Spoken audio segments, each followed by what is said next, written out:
ሰላም እንከረማችሁ ተመልካቾቻችን በጄኤምኤም ቴሌቪዥን ተዘጋጅቶ በቤታ ሾው የሚቀርብላችሁ ሳምንታዊ የቤተሰብ ፕሮግራማችን ዛሬም ተጀምሯል። ከሳምንት የቀጠለ ከወይዘሮ አጥናፍ ብርሃኑ ጋር ያደረግነው ቆይታ ዛሬም ደግሞ ይቀጥላል። አብራችሁ እንድትቆዩ በአክብሮት ጋበዝኩኝ። ወይዘሮ አጥናፍ እንግዲህ ከባለፈው የቀጠለው ፕሮግራማችን ብዙ አውርተናል ባለፈው።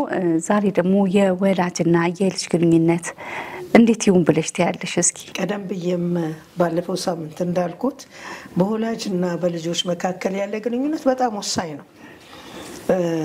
ይሄም ስንል ምንድነው ራሱ ብናይ ከእግዚአብሔርም ቃል በመዝሙር ዳዊት 127:3 ላይ ልጆች የእግዚአብሔር ስጦታዎች ናቸው ይላል። የሆድም ፍሬ የእርሱ ዋጋ ነው ይላልና ልጆች የእግዚአብሔር ስጦታ ናቸው።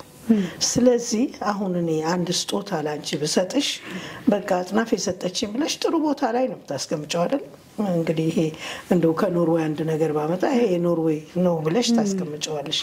ከደሞ ከዘላለማዊ አምላካችን የተቀበልናቸው ስጦታዎች በአደራ ነው የተሰጡን እንጂ የኛም አይደሉም። ልጆች የጌታ ናቸው፣ የእግዚአብሔር ናቸው። እነዛ የተቀበልናቸውን አደራዎች እንዴት አድርገን ነው በአደራነት እየተንከባከብን ለኛ በረከት ለኛ የደስታ ምንጭ እንዲሆኑ ለቤተ ክርስቲያን እና ለአገር በረከት እንዲሆኑ ልጆቻችንን እንዴት አድርገን ነው በእግዚአብሔር ቃል የምናሳድገው ብለን ይሄንን ማሰብና ማሳደግ ልጆችን በዚህ መልክ በጣም ወሳኝ ነው።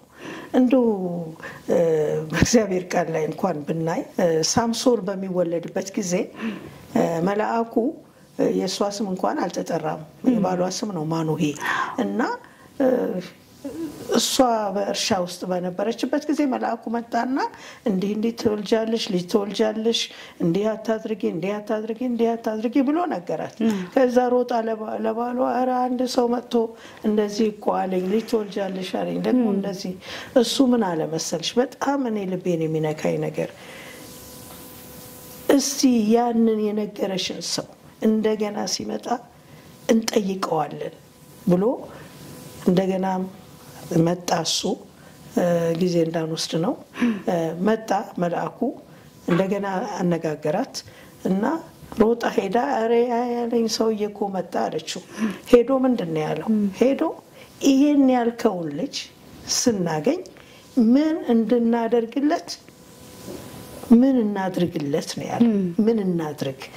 አሁን እኮ ልጆች አንዲት ሴት በእኛ ዘመን እንግዲህ የሚደረገው የነበረው ልጅ ለመውለድ ስናረግዝ አለ አይደል? በእርግጥ እንጸልያለን፣ ጌታ ሆይ አወላለዴን ጥሩ አድርግ ብለን እንጸልያለን። ግን ቢሆንም ገንፎ ይዘጋጃል፣ ዳቦ ቆሎ ይዘጋጃል፣ እንግዳ ሲመጣ ይባላል፣ ልብስ ምናምን ይገዛል ልጁ ሲመጣ ብለን። ግን ይሄ ሰው ያደረገው ምንድነው? ጠየቀ። ምን እንድናደርግለት ትፈልጋለህ ብሎ ማለት ነው። እና ወላጆች በልጆች ላይ ልጆች ጌታ ሆይ ይሄን ልጅ ማሳድግበት ጥበብ ስጠኝ፣ አመለካከቴ እንዳንተ አይነት አመለካከት ይሁን። አሁን ስለ አመለካከት ብንወስድ ብዬ ማስበው በአገራችን ላይ ያለ ስለ ልጅ ያለ አመለካከት ካነጋገሩ እንኳን ታያለሽ። ልጅ ያቦካው ለራት አይበቃ፣ ከልጅ አትጫወት ይወጋሃል በእንጨት። ገባሽ? ደግሞ ከተጫወትኩኝ የራሴ ላይ ይወጣል። እንደዚህ አይነት አመለካከታችን ከልጅ ጋር ያለን ግንኙነት ጥሩ አያደርገውም ብዬ ነው ማስበው። እና በተለይ አመለካከት ብለን ስንል እኛ አሁን በመናስተምርበት ጊዜ አመለካከት ብለን ስንል 3-4 ነገሮች አሉ። አንደኛ እግዚአብሔር የሰጠን ሰውን ነው የሰጠን። ከማህፀን ጀምሮ የሰጠን ሰውን ነው። ዳዊት ምን ይላል? አንተ እኮ ከማህፀን ጀምረ ታውቀኛለህ ይላልና ከማህፀን ጀምሮ ልክ ሕፃን ሲረገዝ ከእግዚአብሔር የተሰጠን ስጦታ ነው። በጽንሱ ላይ ምንም ማድረግ አንችልም ምክንያቱም ስጦታ ስለሆነ ማለት ነው ይህን ጥንቃቄ ማድረግ አለብን እንደ እግዚአብሔር ሰዎች እና ከማህፀን ጀምሮ እንድንንከባከበው ጥሩ ምግብ እየበላች እየተንከባከበች እንደው ሳይንሱ የሚለው ምንድነው በእርግዝና ጊዜ እናትየዋ ጥሩ ነገር ስትናገር ሙዚቃ ስትሰማ ምን ስትል ልጁ ይሰማል የሚል ቲዮሪም አለ እና ከማህፀን ጀምሮ ስለ ልጁ ሰው ነው የሰጠን ብሎ ማሰብ ስጦታ ነው የተሰጠን ብሎ ወላጅ ማሰብ አለበት ግንኙነት ከዛ ነው የሚጀምረው ከማህፀን ጀምሮ ነው የሚጀምረው በቃ እግዚአብሔርን ስጦታ ሰጥቶኛል እያል እግዚአብሔርን እያመሰገን ስለ ልጁም እያመሰገን ከዛ ጀምሮ ግንኙነት ይጀምራል ማለት ነው ግንኙነት ሲጀምር ሰው ነው የተሰጠን ሰው ምን አይነት ነው ሰው መከበር ይፈልጋል ሰው መደመጥ ይፈልጋል ሰው ጊዜ ይፈልጋል እና ልጅም አውቅም ማለት ምን ልጅ ነው ደግሞ ምን ያውቃል አሁን ልጅ አቦካው ለራት አይበቃም ደግሞ እንደዚህ ያለ አይደለም ብዙ እንትኖች አሉ ተረቶች አሉና እንደዛ ከማለት እግዚአብሔር የሰጠን ሰው ነው እና ይሄ ልጅ ደግሞ ጊዜ ያስፈልገዋል መደመጥ ይፈልጋል መከበር አለበት ብለን ከዛ አንድ ልጅ ሙሉ ሰው እንደሆነ ማሰብ አለብን በሁለተኛ ደረጃ በልጅ ጫማ ውስጥ ራሳችን ማስገባት ከልጅ ጋር ያለን ግንኙነት ጥሩ ያደርገዋል ለምሳሌ አንድ ልጅ እኛ የ3 አመት ልጅ ልበል አሁን አንድ ነገር ይጠይቀናል እንቢ እንለዋለን መጥቶ እዛ ፍርፍር ደግሞ ምንድነው ብለን በቃ አይደለ እዛ ከምናየው እኛ ያን ልጅ ብንሆን ኖሮ በሱ ጫማ ውስጥ ማስገባት ማለት ይሄ ነው እሱም ብንሆን ኖሮ እንድንሆንለት የምንፈልገው ብሎ ማሰብ በጣም ያስፈልጋል በዛን ጊዜ ምንድነው መሰለሽ ርህራሄ ይጨምራል የ14 አመት ልጅ ፊቱ ከፍቶት ከትምህርት ቤት ከጓደኞቹ ጋር ተጣልቶ ወደ ቤቱ ሲመጣ ፊቱን ከፍቶት ስናየው ፊቱን አንብበን ምንድነው ደግሞ ዛሬ ፊትህ ኮሶ ይመስላል ነው ወይንስ ልጄ ምን ነው ዛሬ ፊትህ እኮ የከፋ ይመስላል ምን ሆንክ ምን አጋጠመ ብንለው ነው የሚሻለው ሁለት የተለያዩ እንትኖች አሉ አፕሮቾች አሉ ልጆቻችንን ማለት ነውና ምንድነው ይሄ እኔ ያንን ልጅ በሆን ኖሮ ምንድነው የምፈልገው የ14 አመት ልጅ ፊቱን ከፍቶት ሲመጣ ምንድነው በሱ ጫማ ውስጥ ራሳችን ስናስገባ ርህራሄ ይመጣል የእግዚአብሔር ቃል ምን ይላል አባታችሁ ሩህሩህ እንደሆነ እናንተ ሩህሩሆች ሁኑ ይለናል እኛ እኮ የአባታችንን ምስል ነን ማለት ነው ለልጆቻችንና ሩህሩሆች እንድንሆን ለልጆቻችን በጣም ይሄን ስናደርግ ግንኙነታችን በጣም ጥሩ ይሆናል ማለት ነው ሌላው ልጆችን ማበላለጥ እሺ የሚለንም የተባረክሽ እግዚአብሔር ይባርክህ ያኛው የተረገመ ያኛው በቃ አስቸጋሪ እያልን በልጆቻችን መካከል ልዩነት ስናመጣ ትዝልሽ እንደሆነ በያዕቆብና በኤሳው ይስሐቅ እና ርብቃ ያደረጉት ይሄ ነው እሱ ኤሳውን ወደደ እሷ ደግሞ ያዕቆብን ወደደች በሁለቱ መካከል ጥልን የፈጠሩት ሊገዳደሉ ፈለጉ ያዕቆብ መሸሽ ነበረበት ከአገሩ ከንቱኑ መውጣት ነበረበት ይሄ ማንተን ነው የወላጆች ጉዳይ ነው ወላጆች በልጆች መካከል አንድ አይነት ሐሳብ ከሌላቸው አንዱን የሚያበላልጥ ከሆነ በልጆች መካከል ስናበላልጥ በልጆቹ መካከል ጥልን ነው የምንፈጥረው ሁለተኛ ደግሞ አልወደድም ተመልከች እስቲ እናትሽ ካልወደደችሽ ካንቺ የበለጠ ሌላዋን እህትሽን የምትወድ ከሆነ ማን ነው የሚወድሽ የወለደችሽ ወላጅ እናትሽ ካልወደደችና ሳናውቅ ይሄ ራሱ የኛ አመለካከት በልጆች ላይ ትልቅ ተጽዕኖን ያመጣል አልወደድም የሚል ነገር አለ ብዙዎች ራሳቸውን የሚያጠፉ ልጆች አሉ ለምሳሌ አልወደድም ማንም የሚወደኝ የለም በቃ ይሄ እኮ እኛ ቤት ውስጥ ከመንናገረው ንግግር ከነሱ ጋር ባለን ግንኙነት ነውና ጥንቃቄ ልናደርግ በጣም ያስፈልጋል በግንኙነት ማለት ነው አሁን እኛ ስናስተምር አመቻቾችን ስናሰለጥን ቤታችሁ እንግዲህ የመጀመሪያ ቀን እስቲ ቤታችሁ ሄዳችሁ ልጆቻችሁን ወዳችኋለሁ በሏቸው በቃላት እንላለን እና በሚቀጥለው ቀን የምንሰማው እንትን ሪፖርት በጣም የሚያስቅ ነው። አንዳንዶቹ ጉድ ይላል። ምንድነው ልክ ልጄን እወድሃለሁ ስል ምን ተፈጠረ ምን አደረኩኝ ይላሉ። አንዳንዶቹ ደግሞ እሺ ምን እንዳደርግልሽ ፈልገሽ ነው በቃ ንገሪኛ እንዳደርግልሽ ገባሽ አሁን በድርጊት ከጥቅም ጋር የተያያዘ ነው የሚሉት። አንዳንዶቹ ደግሞ ምንድነው አሁን በቃ ተለውጠሻል ድሮ እንደዚህ አልነበርሽም አሁን እዛ ትምህርት ከሄድሽ በኋላ በቃ ለኛ በጣም ጥሩ ነገር ታሳየናለሽና እንደውም አንዳንዶቹ እኛ በዛን ቀን በሳምንት 2 ሰዓት ነውና እኛ ያን ቀን እኛንን ስራውን ምን ሰራው አንቺ ሂጂና ተማሪ ይላሉ። አንድ እናት ምናለች እኔም ሰላም አገኘው ልጆቼ መረፍት አገኘዋለች። ምክንያቱም ሁሉ ጊዜ ጭቅጭቅና ጥል ስለነበረ ማለት ነውና ለልጆች ፍቅርን መስጠት አስፈላጊ ነገር ነው። ሌላው ደግሞ ምንለው የስሜት ውይይት የልጆችን ዝንባሌ መደገፍ። ለምሳሌ አሁን አንዲት ልጅ ስዕል መሳል ልትወድ እና ስዕል ስትስል እናት ትመጣለች ምንድነው እዚህ እንትን የምትይው ጥናትሽን አታጠኝም ትላለች። ገባሽ ይሄኛው የሷ ዝንባሌ እንደሆነ አታውቅም። አሁን ዲዛይነር ለመሆን ብትፈልግ እዛ ላይ እንትን ብትል ደግሞ ዲዛይነር መሐንዲስ ነው እንጂ ዶክተር ነው እንጂ ደግሞ ምን ገባሽ አሁን እኛ ማግኘት የምንፈልገው ዱሮ ያኔ ዶክተር መሆን ፈልገን ያልሆነው ልጆቻችን እንዲሆኑ እንፈልጋለን። መመኘት ጥሩ ነው ግን የልጆቹ ፍላጎት ያልሆነው ተጽዕኖ በልጆቹ ላይ ማድረግ አስፈላጊ አይደለም። በራሳቸው ዝንባሌ ልጆች ቢያድጉ በእውቀታቸው በዛው ያደጉ እኛ እየረዳናቸው ብንሄድ በጣም አሁን እና ካለበለዛ የነሱን እንትን አንድ እናት በጣም የነገረችኝ እስካሁን ድረስ እንትን አለ ይሄን ትምህርት ስትማር ነው እንግዲህ የነቃችው።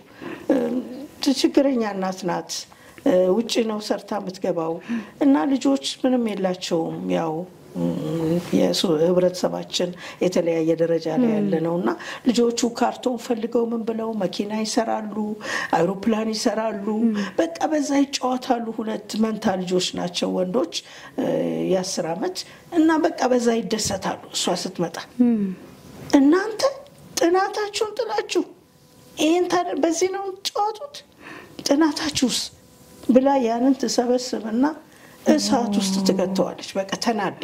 ምክንያቱም ጥናት ነው አለሷ እንግዲህ ያቺ ትምህርት ነው ወደ ላይ እንትን የሚለው ብላ ነው የምታስበው። ልጆቹ ከዛ ይናደዳሉ። በተቻላቸው መጠን እሷን የሚያናደድ ነገር ነው የሚያደርጉት። ጧጧት አለች ወደ እሑድ ወደ ቸርች ስንሄድ አንዱ ሽንት የመጣ ይላላለች ወደ ክፍለ ሀገር ነው የሚሆነው እና አንዱ እንዲህ ይላላለች በቃ ብስጨት ብዬ ነው አለች በቃ መገባው ቤት። በኋላ ይሄን ትምህርት ስትማር የልጆች ለካስ ዝንባሌ የአይሮፕላን መስራት ነገ አይሮፕላን ለካስ ሊሰሩ ይችላሉ ያ መኪና ነገ ለካስ ሊሰሩ ይችላሉ ትልና ካርቶን ትፈልግና ካርቶን ታመጣላቸዋለች። ክር ይሁላችሁ እኔ ረዳችኋለሁ መርፌ አምጥታ በቃ ይሄው እንደዚህ አድርጉ። ልጆቹ እርስ በርስ አታሳዝነ ምን እናርግልሽ በቃ አይሽ በትንሽ ነገር እንዴት መለወጥ እንደሚቻልና የልጆችን ዝንባሌ መደገፍ ጥሩ ነው ማለት ይሄ ማለት ልጆች ይምሩን ማለት አይደለም። ያው እኛንን ልጅን በሚሄድበት መንገድ ምራው እኛንን መንመራው ግን ቢሆንም ዝንባሌያቸው መደገፍ እግዚአብሔር እኮ በዛ በኩል ብዙ የሚያደርሳቸው አሉ። ብዙ ምሳሌዎች አሉ። በተለይ ዝንባሌን በመከተል በጣም ብዙ ወላጆች ተምረው ሄደው ልጆቻቸው እንዴት አድርገው እንደደገፉ ከዛም በኋላ እንዴት አድርገው ልጆቻቸው ከነሱ ጋር ያላቸው ግንኙነት እንዴት ጥሩ እንደሆነ ይሄንንም አይተናል። ሌላው ሶስተኛ የስሜት ውይይት ምንለው የቅርብ ውይይት በጣም አስፈላጊ ነገር ነው። ከልጆች ጋር ቁጭ ብለን የልባቸውን እንዲያጫውቱ አሁን አንድ አባት እቤት ሄዶ ከልጁ ጋር ቁጭ ብሎ ማውራት ሲጀምር በጣም ደነቀኛል። ልጄ ለ8 አመት የደበቀችውን ነገር ለ8 ዓመት ያልነገረችኝና ያልደበቀች ያልነገረችኝን እያለቀሰች ነገረችኝ አለ። ይሄ ለምንድን ነው? ጊዜ ስለሰጣት ነው። እንዴት ነሽ ብሎ በፍቅር ስላነጋገራት ነውና ጊዜ ለልጆች መስጠት በጣም በጣም ወሳኝ ነው። አሁን ጊዜ የለንም ወላጆች። ያው ብዙ ነገር አለ ይገባኛል። አገልጋዩም አገልግሎት ነው፣ እናትም እንትን ነው። አንዱ ደግሞ እንትን ቢኤ ካገኘ ማስተር፣ ከማስተር ዶክትሬት አለ አይደለ? በቃ የስራው እንትን ውድድር በጣም ስለበዛ ብዙ ወላጆች ልጆቻችንን የሚያሳድጉት ያው ቤት ውስጥ ያሉ አጋዦች ናቸው። እነዛ አጋዦች ደግሞ ከነዚህ ልጆች ጋር ምንም የስሜት ውይይት ለማድረግ እንትን የላቸውም። እነሱ በገንዘብ ነው የሚኖሩትና አንዷ ትወጣለች፣ አንዷ ትገባለች እና ልጆቹ በጣም በዚህ ሁኔታ ሲያድጉ ትልቅ ችግር ይገጥማቸዋል። የባህሪ ችግር ይገጥማል። ያው ህብረተሰብ ቀደም ብለናል፣ ቤተሰብ ህብረተሰብ ነው ብለናል እና ህብረተሰባችን ላይ ተጽዕኖ ያመጣል። አራተኛ የምንለው ምንድነው? ልጆችን ደግሞ ለሚያደርጉት ነገር ምስጋና መስጠት በጣም ጥሩ ነው። አንድ ወጣት ትልቅ ናት፣ ዩኒቨርሲቲ ተማሪ ናት እንደውም እና በቃ እረፍት ሲኖረኝ እናቴ ጋር ሄጄ ቤቱን በጣም በቃ ቆንጆ አድርጌ መስታወት አድርጌ ጠብቃታለሁ አለች። ልክ ስትመጣ የተሰራውን አይደለም ታያዋለች። ያኛውን ለምን ወደዛ አረግሽው? ያኛውን ለምን እንደዛ አደረግሽው? ገባሽ? አሁን ያንን በተሰራው ነገር ላይ በጣም ጥሩ አደረግሽ ብሎ በማመስገን ፈንታ ይሄ ነው እኮ የምናየው ህብረተሰባችን አይደለም። የተሰራ ጥሩ ነገር እኮ ምንም አይታየንም እኮ ያልተሰራ ነገር ነው የሚታየን። ስለዚህ ከቤተሰብ ይጀምራል ህብረተሰብ ያልነው ለዚህ ነው። ቤተሰብ ውስጥ በትንሹ ማመስገን ከጀመርን አመስጋኞች ልጆችም ይሆናሉ። ትውልድ አመስጋኝ ይሆናል። እግዚአብሔርን ማመስገን፣ አባትና እናትን ማመስገን፣ ወላጆች ደግሞ ልጆችን ማመስገን ለሚያደርጉት ነገር፣ ላደረጉት ነገር፣ ላልተደረገ አይደለም ለተደረገ ነገር ማመስገን፣ እውቅና መስጠት ደግሞ ልጆቻችን ስለሆኑ ጎበዝ ሆነ ሰነፍ ሆነ ቆንጆ ሆነ የተለየ ሆነ ልጆቻችን ስለሆኑ ብቻ ስጦታችን ስለሆኑ ብቻ ለልጆች እውቅና መስጠት በጣም ወሳኝ ነው። እነዚህ እንግዲህ የስሜት ውይይት ምንላቸው ናቸው። ሌላም ያው ደግሞ ልጆች ፍቅር ብቻ አይደለም ያስፈልጋቸው፣ ምሪት ያስፈልጋቸዋል። ልጆቻችን አንድ ነገር ላይ ከልጆች ጋር በመናደርግበት ጊዜ አብሮ ትኩረት መስጠት ለአንድ ነገር። አሁን ብዙ ጊዜ ልጆች ጥናትህን አጥና እንላለን፣ ጥናትሽን አጥኒ አላጠናሽም እንላለን። እንደዛ ከማለት ከልጁ ጋር ቁጭ ብሎ እስቲ ዛሬ ቤት ስራ ምንድነው ብሎ ቁጭ ብሎ ትኩረት ሰጥቶ እንዴት ነው እስቲ ሰራሽው? አሁን ሰርች እንዴት ሰራሽው? አብረን ትኩረት ሰጥተን ማስረዳት ያለብንን ነገር ደግሞ ካለ ለዛ ነገር ትርጉም ሰጥተን ገለጻ ስንሰጥ የበለጠ አእምሯቸውን እናሰፋዋለን። ለሚያደርጉትም ነገር እውቅና እየሰጠን እነሱ እንዲያደርጉ እናደርጋለን። አንዱ ትልቁ ችግራችን በህብረተሰባችንም ያለ እዚህ ላይ ድካም አለን። አሁን አይተሽ እንደሆነ ስርዓት እንኳን ልጆችን ስናሲዝ ለምን ስርዓት ማስያዝ እንዳለብን አሁን ብዙ ጊዜ ልጆች ሆነን እናት ትመጣና አንድ ጊዜ በኩርኩም ትሰጣለች። ምን አጥፍቼ ነው እንላለን አይደል? ምን እንደሆነ እንኳን ጥፋታችንን አናውቅም። ይሄ ምንድነው?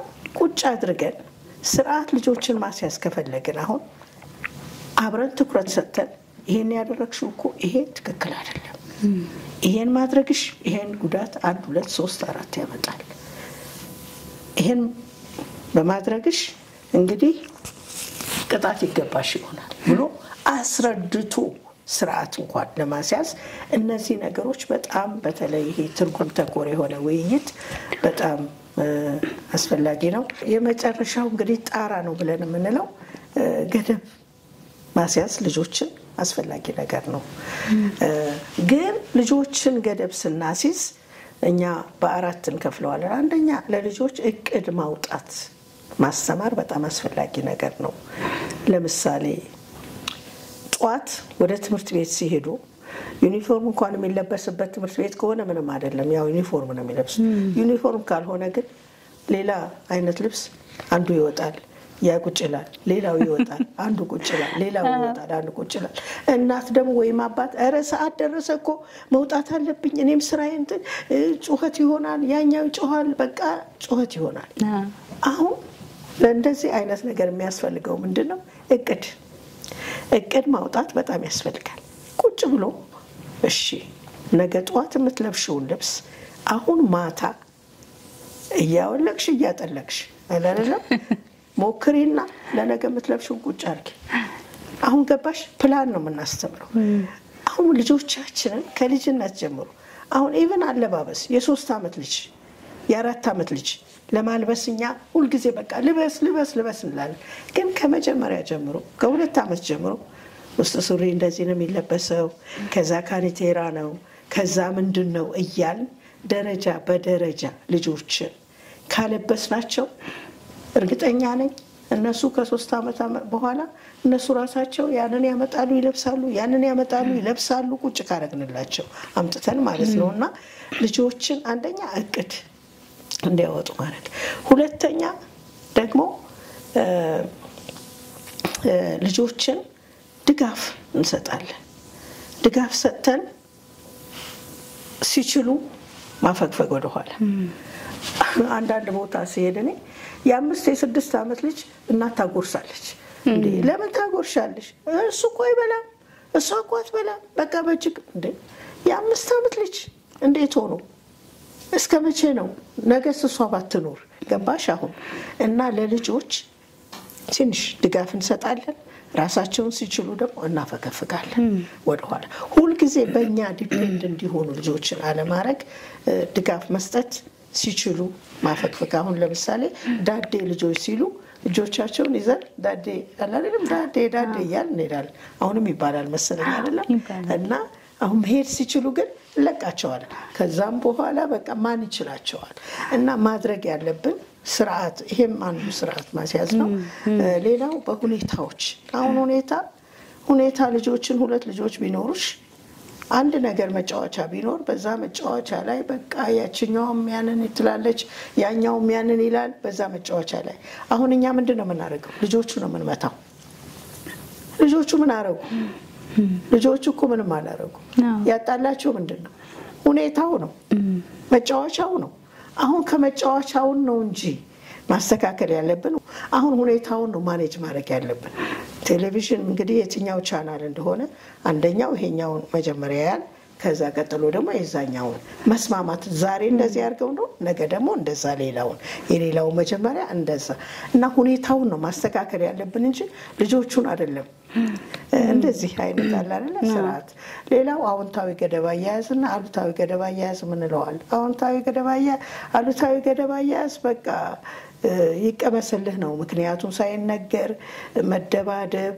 በቃ አይደለ ያው ተደባዳቢ ህብረተሰብ ነው መንፈጥረው እየተደባደብን አይደለ ሪዝን አውታና ረግም ቁጭ ብለን እኔ አሁን በጣም ደስ ይለኛል ይሄ ምክክር የሚባለው ነገር መች ከልጅነታችን ተመካክረን አሁን ትልቅ ስንሆን ይሄ ነው እኮ ችግር ያለው ምክክር ቁጭ ብሎ ከልጅነት አሁን ያለውን ትውልድ ይሄንን ካስተማር ነው ቁጭ ብሎ መወያየት እንዴት አርጎ በቤተሰብ ውስጥ መፍትሄ ማምጣት ከቤተሰብ ከተጀመረ ህብረተሰቡ ሁሉ መፍትሄ የሚያመጣ ይሆናል የሚገርመው ነገር አንድ በጣም ደስ የሚለኝ ኖርዌጂያኖች የዛሬ 100 ዓመት በጣም ተዋጊዎች በጣም ጦረኞች ነበሩ ግን የተለወጠ ትውልዱ ሄዶ አሁን የሚገርምሽ ነገር ቁጭ አድርገው ልጆች ትንንሽ ልጆች ከቤተሰብ ጋር ቁጭ አድርገው ምን አንድ ቶፒክ ይመጣል በዛ ላይ ይወያያሉ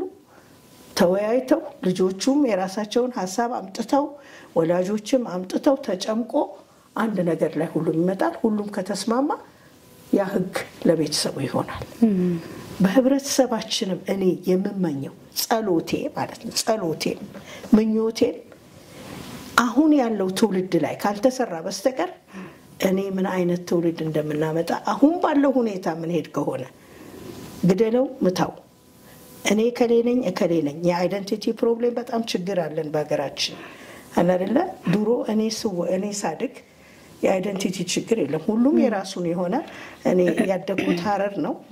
እኛ ሁሉም ምንም ያማን ጓደኛዬ ነው ያም ጓደኛዬ ነው አብረን መብላት ነው አብረን መጠጣት ነው ኢትዮጵያዊነት ነው የምናውቀው።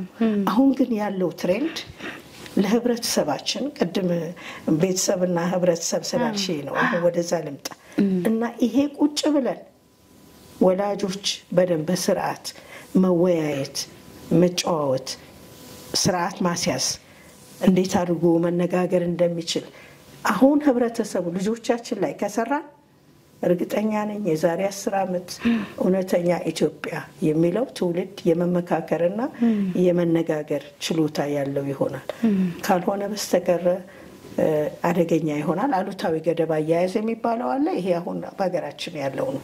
ምታው አጠፋ ምታው እንዲህ አደረገ በለው እንደዚህ በቃ ሁሉም አለ አይደለ? ይሄ አሉታዊ ገደብ አያያዝ ነው። እንግዲህ ይሄንን በአዎንታዊ ገደብ አያያዝ ቢለወጥ ጥሩ ግንኙነት ይኖራል ብዬላለሁ። እንደ ማራቶን ነው የሮጥኩት። ይሄ አሁን እኛ ወላጆችን ስናስተምር 8 ሳምንት የምናስተምረው ነው። ለምንድን ነው የሚሆነው? ገባሽ? እነሱም ሄደው ቤት ስራ ሰርተው አይተው በልጆቻቸው ላይ አይተው እንደሚሰራ አይተው መጥተው ይናገራሉ። እኛም ደግሞ እናገራለንና ባጭሩ ነው እንግዲህ የተናገርኩት። ሌላ ጥያቄ ካለ በጣም ሰፊ ገለጻ ነው ያደረግሽው ወይዘሮ አጥናፍ። ሁሉንም ዳሰሽዋል። ቀጣይ ጥያቄዎችን ሁሉ ነው የመለሽውና እኔ ጨርሻለሁ። የምታስተላልፊው መልእክት ካለ ብቻ። አዎ እኔ እንግዲህ በተለይ አሁን በሀገራችን አንድ ጥሩ ነገር አለ። በየመስሪያ ቤቱ ወላጆችን ድሮ በእኛ ዘመን ያልነበረ ማለት ነው። እኛ 45 ቀን ነበረ የወሊድ እንትናችን እረፍታችን በእኛ ዘመን ማለት ነው። አሁን ጥሩ ነው። ወደ 4 ወር መጥቷል። በጣም ጥሩ ነው። ሊበረታታ የሚገባ ነው። ምንም እንኳን እኔ ካለሁበት ሀገር ጋር እኛ ጋር 9 ወር ነው 4-5ም ገብቷል መሰለኝ። እንደዛ ሊሆን ይችላል እና ጥሩ ነው ይሄ። ሌላው ደግሞ አንዳንድ መስሪያ ቤት ሳይ ያየሁት ነው ትክክል ነው ብዬ አስባለሁ። ወላጆች ወዲያው የወለዱትን ልጆች አምጥተው እዛ እንዲያጠቡ በረፍት ሰዓት የሚደረግ ነገር አለ። ይሄ በጣም ሊበረታታ የሚገባ ነገር ነው በእውነት። እኔ እግዚአብሔር ይባርካቸው ይሄን ሐሳብ ያመጡ ነው የምለውና ይሄ ትልቅ ለውጥ ነው ለምድራችን ብዬ ነው። ምክንያቱም ልጆቹ ከወላጆቻቸው ጋር ያለው ግንኙነት በጣም ወሳኝ ስለሆነ በተለይ ከህፃንነት ቅድም ብያለሁ ከማህፀን ጀምሮ ነው። በተለይ ደግሞ ትንንሾች ሲሆኑ ጋፑ በጣም ሲሰፋ ልጆቹ የሚገርመው ነገር ፊልሞች ሁሉ አሉ። ልጆቹ አያውቁም። የተጠሉ ይመስላቸዋል፣ እንትን ያሉ ይመስላቸዋል። ወላጆቻቸው በጣም ረዘም ያለ ጊዜ ከነሱ ሲለዩ ማለት ነውና ይሄን በማድረግ በጣም ጥሩ ነው።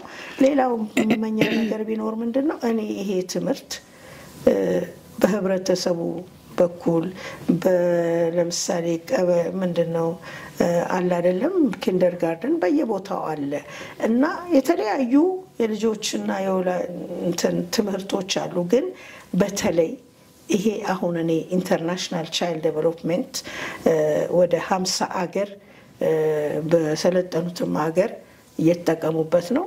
በሌላም በአፍሪካም በላቲን አሜሪካም እየተጠቀሙበት ነውና እንደዚህ ያሉ ሁሉንም ያካተተ ትምህርት ለወላጆች ቢሰጥ ለተንከባካቢዎች ቢሰጥ ኢቨን ቤት ውስጥ የሚያግዙ እንኳን ልጆችን የሚንከባከቡ ትምህርቱ ቢሰጥ ፈውስን ያመጣል ብዬ አስባለሁ። ይሄን እመኛለሁ። ዘሮ አጥናፍ በጣም ጊዜሽን ሰውተሽ እዚህ ስቱዲዮ መተሽ ይሄንን ያለ ሰፊ ማብራሪያ እና ትምህርት ስለሰጠሽን በጣም ነው ማመሰግነው። እኔም በጣም ስለጋበዝሽኝ በጣም አመሰግናለሁኝ። እግዚአብሔር ይስጥልኝ። ውድ ተመልካቾቻችን ከወይዘሮ አጥናፍ ብርሃኑ ጋር ያደረግነው ቆይታ በዚህ አብቅቷል። ጥሩ ትምህርት እንደወሰዳችሁ ተስፋ አደርጋለሁ። ሐሳብ አስተያየት ካላችሁ ደግሞ ስክሪኑ ላይ በመታዩት ስልክ እንድትደውሉልን ወይንም አጭር የጽሁፍ መልእክት እንድታደርሱን በአክብሮት ጠይቃለሁ። ሳምንት በሌላ ፕሮግራም እንገናኛለን። ከቤታ ሾው የነበረን ቆይታ በዚህ አብቅቷል። ሰላም ሁኑ።